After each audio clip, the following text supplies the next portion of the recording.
The big dog takes to the stage tonight. Bill Clinton speaking at the Democratic convention in Charlotte, hoping to bark up support for the president's re-election bid. Good afternoon and welcome to Mean Street. I'm David Riley of the Wall Street Journal. Also this afternoon, we'll be talking about the rise of dollar stores and the minefield that awaits investors in coming days. First, let's go right to Charlotte, where the Journal's Naftali Bendavid is standing by.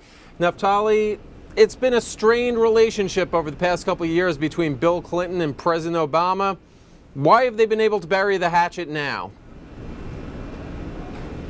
Well, I think the strains really started back in 2008 when President Obama, of course, defeated Bill Clinton's wife Hillary in that hard-fought Democratic primary.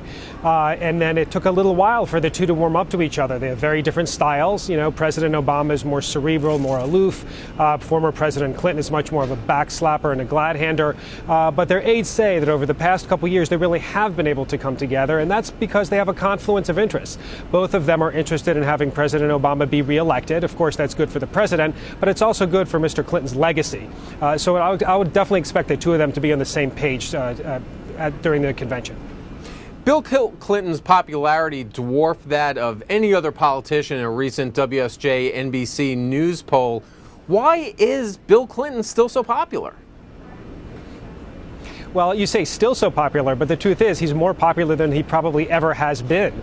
You know, when he left office, it was still under somewhat the cloud of impeachment. He's only the second president in U.S. history to be impeached. He was surrounded by scandal really through a lot of his presidency, and people were tired of him. I don't know if you remember the phrase Clinton fatigue, you know, but people were kind of tired of the Clintons. But over the years, you know, the people start looking through rose-colored glasses, and the fact is his tenure was marked by a lot of peace and a lot of prosperity. And as times have gotten rough for Americans, you know, we're involved in wars overseas, we're fighting terrorism, we have a difficult economy. Then President Clinton's tenure, which was marked by very few wars and by a time of real economic growth, really sort of dramatic growth and surpluses, federal surpluses that now people just kind of yearn for. You know, he looks pretty good and his presidency looks pretty good. How much of a danger is there, though, as Republicans counter to Clinton's backing, that this is actually a sign of weakness for the president, that he needs to turn to Bill Clinton?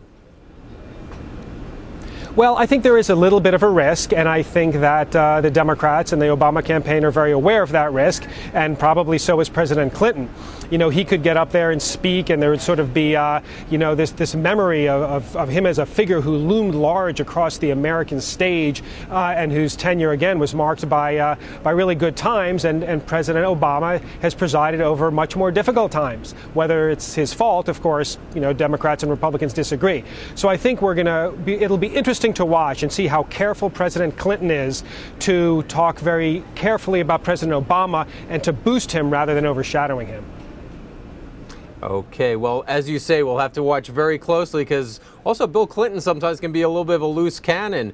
And if you want to see some examples of that, go to WSJ.com where we'll have some clips of his greatest hits. Naftali, thank you very much. Also this evening, tune into WSJ.com to see not only Bill Clinton's speech and coverage of it, but also a speech by Elizabeth Warren, the Democratic candidate for senator in Massachusetts, and that will all be hosted by the WSJ's Alan Murray.